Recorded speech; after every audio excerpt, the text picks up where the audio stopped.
two gangs, the whites and Southern Mexicans, are squaring off, making weapons, melted down, plotting assaults, and viciously attacking each other.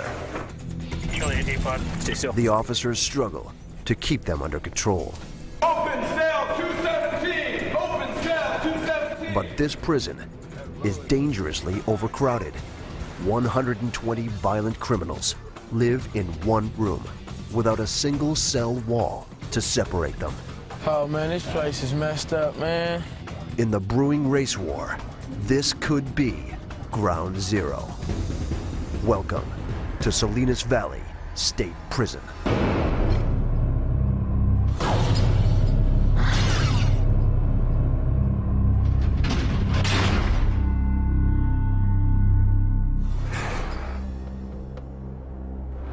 In one of California's most dangerous prisons, on one of the state's most violent yards, an inmate has just been stabbed. He is white. His two attackers are Hispanic. Let me have your shoes. They waited for the perfect moment to strike. Few officers were around, so the Hispanics could do the most damage. The white inmate has wounds on his chest, back, and hands. The pepper spray used to stop his attackers burns their eyes and skin. But they'll endure anything for their gang, the Southern Mexicans. Officers estimate 70% of criminals who enter Salinas were in gangs outside prison. Inside, they take it a step further, merging with gangs of similar ethnic backgrounds and forming massive racial armies. The gangs are notorious for their violence. Officers combat nearly 200 attacks each year. Today's stabbing took place on Sea Yard, the gang's main battleground. It's under the command of Lieutenant Joseph Celaya. This is a very violent yard. I think at one time, we were the most violent yard in the state of California. There are 4 yards at Salinas, labeled A, B, C, and D, but C is the most violent. The surrounding housing units hold a volatile mix of level 3 and 4 inmates, the 2 highest security rankings. This dangerous combination gives gangs the manpower they need to wage war. From level 4 generals who call shots from the cell blocks, to level 3 foot soldiers who carry out orders. Now, all the generals and soldiers are on the ground. Officers ordered them to get down seconds after the stabbing. Violence is an everyday occurrence here, but today's attack is different. Look at the camera. The Southern Mexican inmates struck across color lines and stabbed a white man. Bit of confusion right there. It alarms all the officers. In most cases, if a violent act occurs, it's usually within the same race or the same gang sect. But since this actually crossed over gang ties and racial ties, that puts us more uneasy because now it involves whole populations. The stabbing is the latest sign that Southern Mexicans and whites are on the verge of war. Staff discovered 6 weapons on inmates in the past week. Officers suspect they're arming themselves for a bigger battle. All the Southern Mexicans now, are they going to assault the other white inmates? We don't know that. Are the whites going to retaliate on all Southern Mexicans? We don't know that. We don't know if it's going to be ongoing. We don't know if it's going to be isolated. Officers form a human barrier between the different gangs. The inmates segregate into 5 ethnic groups: the Southern Mexicans, the Northern Mexicans, the whites, the blacks, and the others, which includes Asians and Native Americans. Utilize the track, take it back to your housing unit. Charlie 1, A-pod, do not cut across the grass. officers allow the blacks, Northern Hispanics, and others to leave the yard without being searched. But staff take every precaution with the two gangs they're most worried about, the whites and Southern Mexicans. Officers search each of these inmates for weapons by hand. All right, back up. Charlie 8 pod. Stay still. Prisoners hide knives, called shanks, in the ground, in their clothes, or in their bodies. Can you please the other way, please?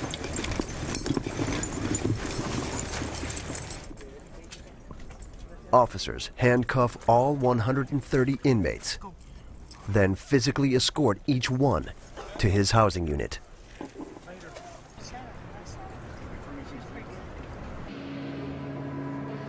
The most dangerous inmates, classified as level 4, live in C cell block. The criminals behind these doors include the gang leaders, called generals, who order assaults, riots, even murders. One of the Southern Mexican generals ordered today's stabbing. Officer Richard Reynoso wants to know who.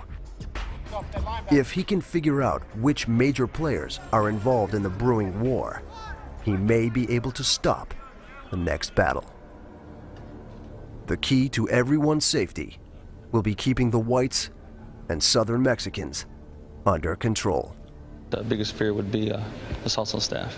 Keeping control of the yard is number one thing. But there is another place in this prison far more likely to spiral out of control. C Gym. It's been converted into a makeshift dorm. Salinas is severely overcrowded, packed with 500 more inmates than it was meant to hold. 120 of them live in the gym, stacked 3 high, with no cell walls to separate them.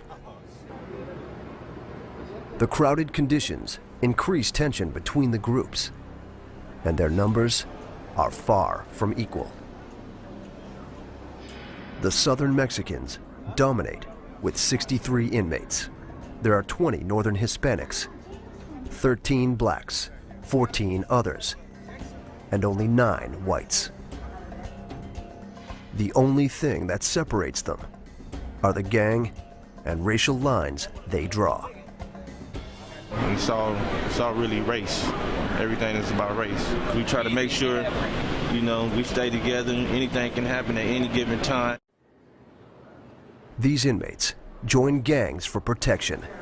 There is safety in numbers. They become the gang foot soldiers, doing whatever the generals command. But unlike their generals, the soldiers have short sentences, a few months or years. Any gang violence they commit will extend their time behind bars. This is the jungle. It's got insane rules, and you're going to have to live by them. Travis Evanoff and John Berry survived the last 6 months in C Gym by sticking with the whites. Both have only a few years left. Berry's in for robbing a gas station at gunpoint. Evanoff for assault with a firearm. If they can avoid war with the Southern Mexicans, they'll likely get out on time. But they must follow their gang's rules. Rule number 1, be willing to fight and die for your gang. It's not only about preserving yourself, it's about preserving who you hang out with. Rule number 2, respect every gang's territory. Your goal is just to navigate this place. You don't walk through another man's bunk area. You don't walk through another man's day room. You don't get in another man's shower stall. Rule number 3, never discuss gang business, what inmates call politics. So are there politics in here? That's something we can't talk about it, because after you guys leave, we have to live here, and we live by a certain set of rules. We can't discuss what's going on with other people's or any type of politics that would be in here. We cannot, it's something we just cannot discuss. Even if it could save their lives. In the gym, the Southern Mexicans outnumber the whites by a ratio of 7 to 1. This is it. What you see is what you get. This is our group. You know, we're... The whites occupy 3 bunks in the middle of the gym. The Southern Mexicans surround them. The other 3 groups, the Northern Hispanics, blacks, and others, are positioned on the opposite side of the gym. Most inmates must cross through Southern Mexican territory to use the bathroom, watch television, or go to the yard. The whites are trapped in a battlefield where they can't win. And Berry and Evanoff suspect their generals are plotting retaliation for the stabbing. This is it's a house full of gasoline. At any point, it can ignite. On the other side of Salinas, a busload of new inmates is pulling in. Lopez. Renteria. Of the 10 men on board, all are level 4, except one. Chris Brown is a level 3, doing time for violating parole. This is his second stint in prison. The first was for grand theft. Okay, go ahead, strip out. Everything. Full Monty. An officer orders Brown to strip, to make sure he isn't hiding weapons on his body. Turn around. Squat cough. Or inside it. If an inmate has a weapon in his rectal cavity, a common hiding place, he won't squat and cough because he'll be stabbed internally. Brown, who has just turned 21, thinks he can handle this prison. When I hit the yard, I know exactly what to do. I ask little questions here and there to see how this prison is ran. He talks tough about what he will do and what he won't. Can't nobody dictate who you talk to and who you hang around with. That's one thing they can't do. But he's a stranger here and doesn't know what lies ahead. Shower shoes, which I'm gonna put right here. I never heard about this prison exact, but I hope it's all right. Man, I just can't wait to get a cell and call it a day. But Brown isn't heading to a cell. His new home has 120 dangerous inmates, and it's hovering on the brink of war. Brown! Coming out! 2 officers lead the new inmate to C facility of California's Salinas Valley State Prison.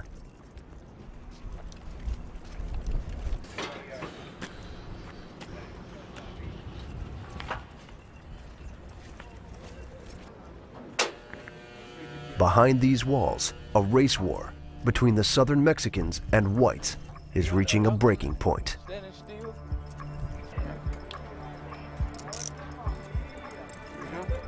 Chris Brown enters his dorm, a converted gym. What's happening, homie?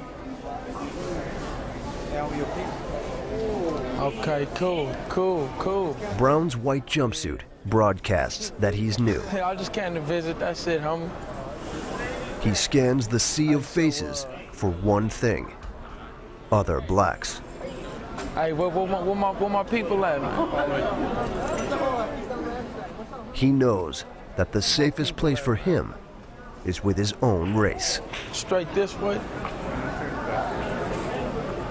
Brown makes his way to the back corner and is assigned bunk. What's happening, homie? Excuse me. He gets a mattress, 1 bag of personal belongings, and some sheets. But Brown didn't expect to be sleeping with 119 other criminals. Man, I thought I was gonna go to some cells, man. His world is now reduced to the bottom bunk. Man. As he gets settled, other black inmates gather around him. Bakersfield. All right, strollers. With no bars to protect him, Where you from? Brown knows his survival depends on these men. Nobody in here from Bakersfield? With each introduction, Brown identifies himself by his gang, the Crips. What's up, homie? Crip, stroller boy Crip. Bakersfield. From Stroller Boy Crip, Bakersfield. What's happening, homie? Crip, Stroller Boy Crip. Bakersfield, okay. At his last prison, Brown stuck with fellow gang members. But at Salinas, most inmates band together by race, not outside gang affiliations. It's only a few. It's only like you make 13. A lot of people from the road. 13 blacks in here. The group of blacks who run with two different gangs on the streets would be rivals outside prison. What's up, friends? But with the race war escalating, their safety depends on sticking together. Brown is quickly brought into the circle. You gave you some pants already? No. Where them pants at? Kent, where the pants at? His bunkmate, called a bunkie, loans him a regular uniform to help him blend in. This motherfucker. Follow me over here. Handling your business? Inmates all around him are prepared for battle. Walking down the aisles like... They explain that the escalating war has all the groups on edge. We don't get to go to commissary, we don't do nothing here. Man. We barely, and when we go to the yard, we always yard down. We always got to be on our stomachs. The blacks really don't be getting into, since I've been here, they ain't really been getting into. It's been like... It's personal. You see blacks get into it, it's personal. It ain't been no stabbing between the blacks and but the Southsiders and the white boys, it's always, you know, stabbing or some like that going down. But right now, they on lockdown. You know, somebody just got stabbed like 5 days ago or something on the yard. So they on lockdown. Man, it's been like 5 of them, 5, 6 of them last 2 weeks. Everything, that's why I'm It is more than Brown bargained for. down, take a shower. He has one advantage. Most of the black inmates are assigned to the gym's back corner. They've made this their main hangout, hoping that staying on the sidelines will help them avoid trouble. Their survival strategy in the midst of the escalating war? Ignore violence between the whites and Southern Mexicans. Mind your own business in here. If you get in that you know, what's going on, you know what I mean? Why are you guys fighting? Next thing you know, we got a problem. See the dips that I do when I'm with it, cause every day of the week is... To stay safe, the blacks avoid the most dominant group, the Southern Mexicans. This deadly gang has strict rules. Among them, no one talks on camera. It's like a secret society. A lot of people won't talk to you because the repercussions of them speaking to you will be bodily harm. But one person will reveal their secrets. The inmate who used to command them. Some call me Cholo. I don't go by that name anymore. For a year and a half, Oscar Cristales was a CER general. He's serving life for murder. I was kind of a CEO of CER, being in charge of close to 250 people. I was on my way up.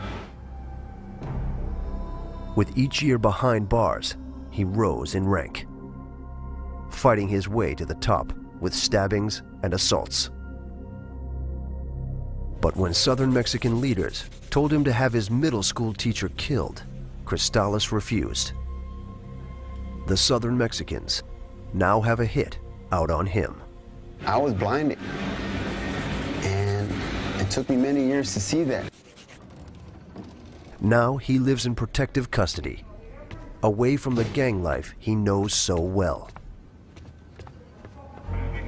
Everybody was required to get up at a certain time, 5:30. You can't miss chow. In case something happened, you were there. CR was run as a military camp. When it was time for war, the orders came from his cell block. The generals would send messages into the gym in forms of kites or notes. They would be hidden in many places. They would be taken in and they would have to be read by the person who is the voice for the gym. They have to have someone there that takes the order and he passes it on to everybody else. And his soldiers had to obey. If someone was to say no, they would get stabbed. Cristales suspects today's escalating war started because the whites broke Southern Mexican rules. Every yard that it's run by Southerners, the whites have to abide by our rules. These are the consequences of people not bowing down to Southerners. We have the people, we have the weapons. They're just trying to show them who's boss. That's how I knew for a fact this ain't supposed to be here. Chris Brown doesn't know the Southern Mexicans' rules yet, but he's become fast friends with convicted drug dealer Philip Vaughn, nicknamed Louisiana. They crack jokes and goof off. What he say? Why he take that Ferrari? Why he didn't take that? Then, Louisiana offers to teach Brown how to avoid Southern Mexican territory. Every square foot is segregated. These first desks, the first 5. 1, 2, 3, 4, 5 is only ones we mess with. Okay, we don't go the first 5 desks. You know what I'm saying? You only mess with these right here. The rest of them, you know what I'm saying, down in the remainder is the Southsiders and the whites. You know what I'm saying? Excuse me, see? You know what I'm saying? Damn. Brown could be stabbed for using the wrong toilet. Okay, this right here, this is what I'm saying, the sinks, we can brush your teeth, wash your face, you know what I mean? If it's an emergency, you need to use a tool, number 2, that's what it's for. But we use number 2s on all those right there, in that whole row. Pit stools, the 4 stools, emergency, it could be this one, you know what I'm saying? The sour area, you know what I'm saying? This one of ours right here.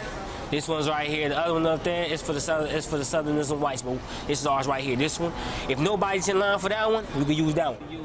The most important rule, never walk through Southern Mexican bunk areas. There's another table right here, but If Brown does, they'll suspect he's going to attack. Everybody right here, we don't walk straight through the day room over here, man. It's just cut off right here. When you come through from over here, cut through right here. That's the day area. This is us right here, man. And there is one place that terrifies Louisiana. It's right here. Sea Yard. He refuses to go outside. That's a yard. That's our yard right there. That's the yard we go through. I don't with it though. That's our yard right there. That's the 1 yard. This is 2 yard right here. You know what I'm saying? You feel me? Nah, I'm good, man. The brewing war could spark widespread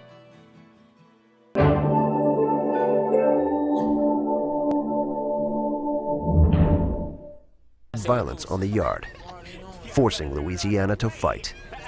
If he does, the prison will add 3 months to his sentence. Back at his bunk, Brown admits he's overwhelmed by living with 119 inmates all around him. I was counting on going to sales. Sales is cool.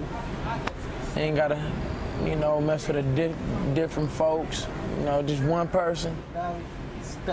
But there is one thing Louisiana failed to tell him.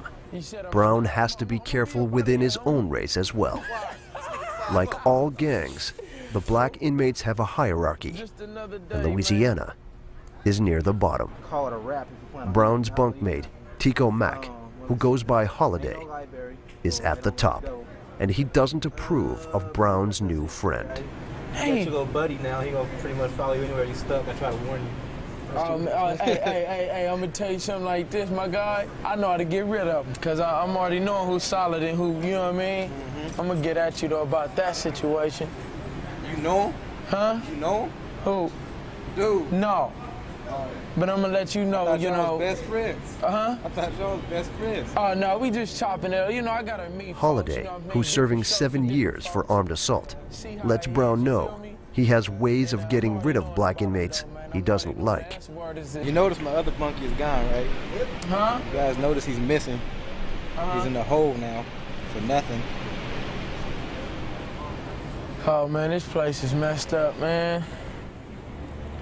Already. Brown finally realizes just how dangerous his new home is. This is it. That's all I got to look for until I get out. That's about it, man. Hopefully everything will go good.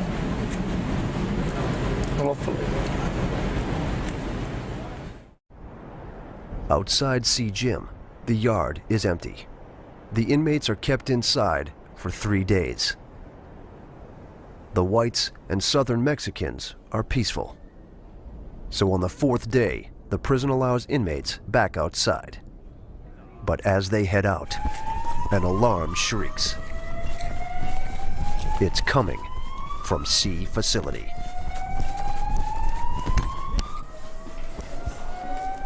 All the way down.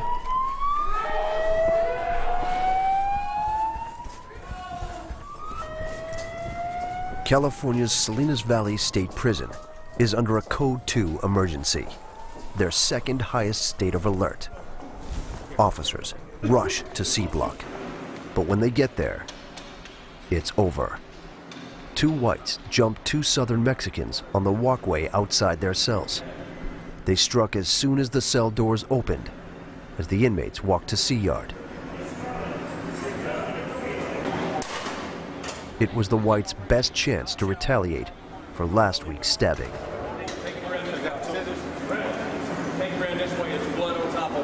The white generals are sending a clear message. They will fight at any opportunity. It means Salinas Valley State Prison has a race war on its hands. The officers now know that recent violence between the 2 races was all interconnected. The past few weeks, we've had some major issues going on between these 2 races in the prison system. The whites and some of the Mexicans, they've been assaulting each other, and this is what led up to today. To stop the attacks, officers put C facility on lockdown. Inmates are confined to their cells and bunks 22 hours a day. But the isolation won't stop 2 warring gangs. In fact, gangs often instigate lockdown on purpose to plot their next move. We go on lockdown whenever we want. We have control of everything that happens in the prison except the gates. Restricted to their cells, the whites and Southern Mexicans have time to make weapons, turning everyday items into knives and shanks. And they'll find ways to communicate their battle plans. If everybody's on lockdown, they will pay people. They pay them off with dope, money, to get a message to wherever they need to get to.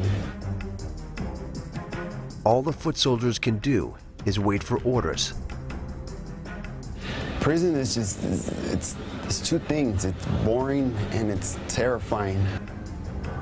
Boring because nothing ever happens, and terrifying because anything can happen. The war makes new inmate Chris Brown nervous. He's struggling to adjust, something he'll only discuss out of earshot from the other inmates. When I walked into the gym for the first time, I thought it was gonna be pretty cool, you know what I mean? You know, so I thought it was gonna be lovely. And that was, man, everything changed from there. Lockdown traps Brown in his bunk area. He leaves only for 3 meals and 1 shower a day. This week been hard, man. All you do is sleep, read. It ain't really been good. Brown won't go into specifics about the war. If he's learned one thing, it's that discussing gang politics is strictly off limits. What goes on the yard stays on the yard, you know what I mean? And that's how it is here. That's how it is in prison. His revelations came at a high price. In his short time here, he's already made a terrible mistake. I did a little something I shouldn't have did already. You know what I mean? Walked in a different, in the Southsiders area on accident, you know, and my people talked to me about that. Black inmates had to apologize to the Southern Mexicans. For the black group, which is trying to lay low, it was unwanted attention. He won't make that mistake again, you know what I mean? He's a grown man. He's not going to keep just deliberately up. Let's go. If Brown messes up again, his own race could turn on him. Just a few days ago, they suddenly forced out one of their own. Louisiana is gone. The other black inmates scared him so much, he asked to be put in protective custody, the ultimate shame in other inmates' eyes. He refuses to come out of his cell, and Holliday won't say exactly what happened. Louisiana had several passes and several opportunities to be a man. He couldn't step up to the plate, so he had to go, plain and simple. Holliday wants his fellow blacks to take their surroundings seriously. You got anything to say on that, man? Especially in the midst of a war. It's not really funny in here. We might crack a joke and everyone laughs, but as far as walking around giggling like an idiot, you can't do that, man. You see, something's gonna happen to you. I'm gonna stop right there. Yeah, I'm gonna stop right there. Get that head crack wide open. Brown says he's ready to fight. We gotta stick together. That's what we gotta do. If it's three of us, if it's gonna happen, it's gonna happen. But we soldiers, man, we gonna go out right. You know what I mean? But the soldiers of C-Gym are up against another powerful group, the prison's Gang Investigation Unit. So you know who's who. Officer Reynoso gave them a lead that may help stop this war from escalating. All right, guys. He's learned high-ranking gang members in 2 cells may be making weapons for the warring gangs. One cell is white. The first target's going to be inmate Smith. The other is Southern Mexican. The team gathers to prepare for a raid. Then let's get ready to move. The inmates could become violent, using weapons against the officers, but it's the best chance the team has to stop the next battle. They'll go in at 0500 hours. Before sunrise, the Gang Investigation Team gathers outside C facility of California's Salinas Valley State Prison. They need to catch the white and Southern Mexican inmates by surprise before they dispose of weapons or drugs. They sneak into the Southern Mexican cell block. But the inmates hear them coming. He's flushing. Crack it. Go! Down! Officers cut the water supply and blast in pepper spray. Within seconds, the inmates relent. Open cell 217! Open cell 217! Stay right here.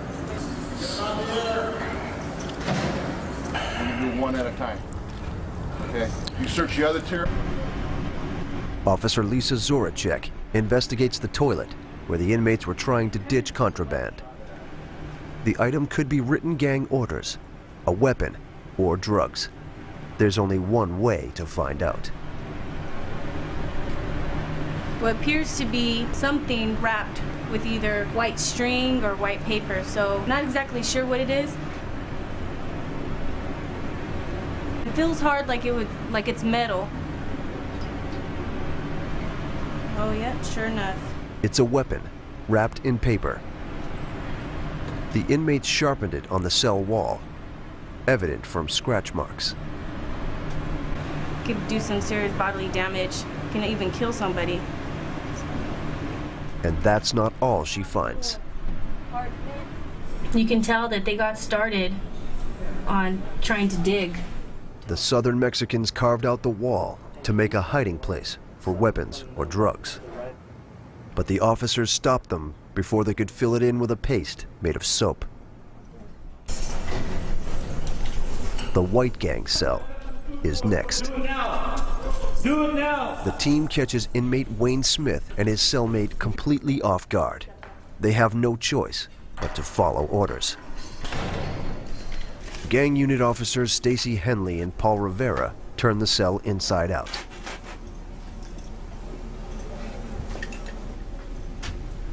They discover a shank hidden in a sock. Henley suspects it's made of a coffee cup handle. I think that's actually one of the state-issued cups. It's the handle. There's a blue one. And it would be this portion right here. And what they do is they take a pair of boxer shorts and they pull the elastic out and they'll cut right through it. And then they take this, heat it, melt it straight or as straight as they can get it, and then they'll attach the metal and they'll Her theory is dead on. She finds the cup used to make the weapon. So this is the cup that we believe that they used to make that weapon out of. And as you can see, what they do is they cut off the end, straighten it, and then place their metal stock on there. See what kind of letter it is? Then the officers find something big, a ripped up inmate letter known as a kite. This is how the inmates communicate from one pod to another. They'll give it to someone to run from pod to pod or building to building. He said he had to take care of some debts, so he's only got one packed round. The kite may order the white gang to carry out a hit against the southern Mexicans. Officer Henley immediately pieces it together. The information on here can be anywhere from narcotics to planned assaults. Henley discovers the kite was sent from an inmate to the target of the cell search, Wayne Smith. I'm in a dilemma, and I could really use that tool because I already promised them to Kenny. The writer promises Smith drugs in exchange for a weapon. It means more whites may be armed, and Smith, an influential white gang member, isn't about to say who. I have nothing to say about that one. Smith is serving 200 years for 8 counts of armed robbery. He's being held for questioning in a 3x3-foot metal cage. Smith's been in C facility for nearly a year and on lockdown for all but 2 weeks. The idle time has put him on edge. It goes on for 6 months, 8 months, a year, and then going into 18 months. It's, you know, it's hard not to have tension in there all the time. The foot soldiers heard about the cell raids, and no weapons could already be in the gym. They're trapped, restricted to their 5x6-foot bunk areas. As you can see, we're on bunk status. We're confined to this coffin-like space. Idle hands are no good in this place. You get idle hands, you start thinking about stuff. And if you start thinking, your mind drives you crazy. John Berry and Travis Evanoff worry the next battle in the war will involve them. Well, everybody in this gym has a date. A few months to the house, maybe a year or two, where the people on the yard are lifers. They're never going home, and this is their world.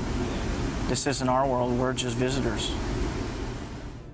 If they fight for the whites, their sentences may be extended. If they don't, fellow whites could assault or stab them. Just have to actually pray and hope that nothing's going to happen in between now and then. It's going to keep us in this up prison. Okay, today's briefing is going to be on the search of C Gym. Lieutenant Joseph Celaya and his officers know the gym is one step away from exploding. If the inmates have weapons, the officers have to find them fast. Celaya's plan: search every square inch of the gym. But the inmates will outnumber the officers by a ratio of 6 to 1. Just be aware, those guys are not in cells. They're walking around, so be extremely careful. We're going to put them onto the yard, give them gun coverage, and then we'll go in mass and search that gym and clear it. Richard Reynoso and 20 officers enter the gym at 0600 hours. It's a rude awakening. Nearly all the inmates, including Chris Brown, are still sleeping. Man, they woke us out of some good-ass sleep. That's what they did do. Outside, officers order the inmates to strip. They inspect each item of clothing, focusing on the waistbands, a common place for inmates to sew shanks.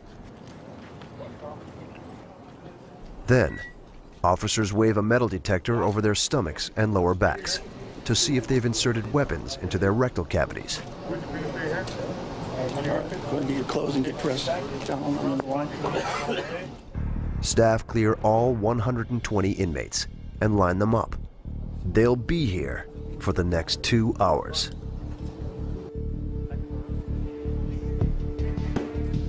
We've had numerous stabbing assaults. cell fights. We had people request for protective custody.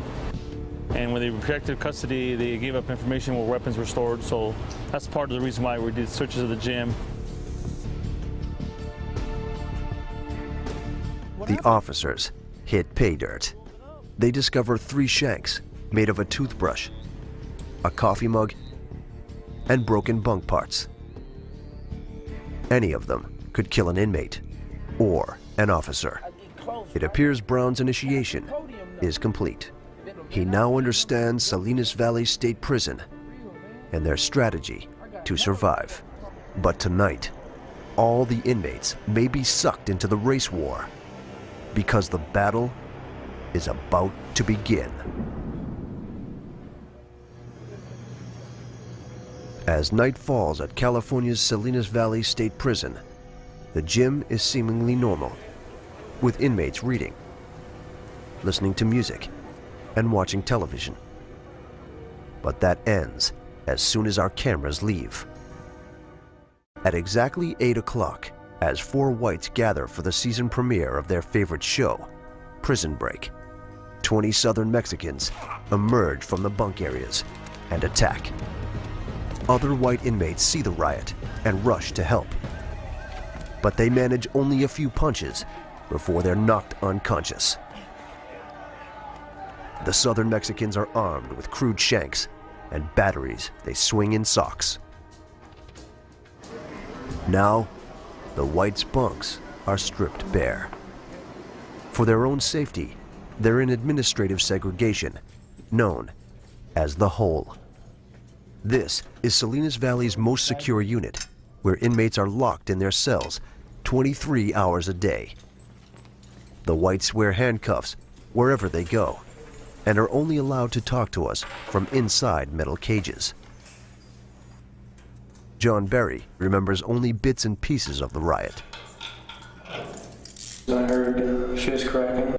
I looked over and saw that it was a racial riot between us and the Southsiders. And so I ran over there and got involved to try to help out. Because there was so many of them and there was so little of us, I had to try to help out as much as I could. All 9 white inmates were badly beaten. I got a black eye, some knots on my head, and I was stabbed twice in my back. My ribs prevented it from going to my lung. I got hit in the head with something. I don't remember what it was. And I remember going down. That's pretty much all I remember until I woke up in the hospital. Yeah, I received a couple puncture marks on my back, right here.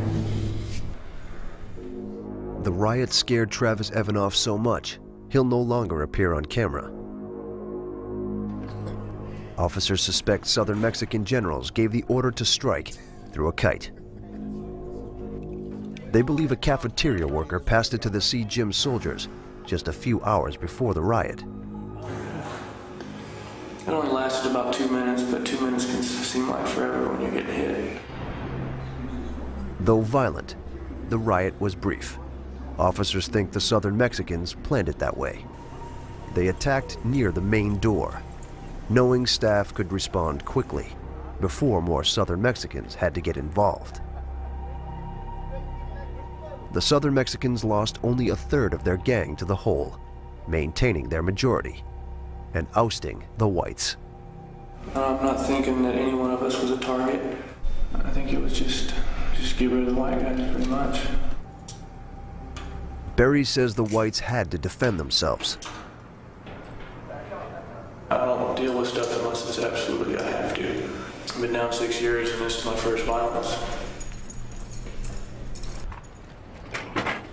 He lost the thing he values most, his release date. The prison added 3 months to Berry's sentence. Both he and Evanoff will likely be transferred to other prisons. It's too dangerous to keep them at Salinas. Wherever they end up, they may have to fight again. Best way to describe it would be there's different countries. Sometimes we're the big country, sometimes we're the small country. And every country goes to war.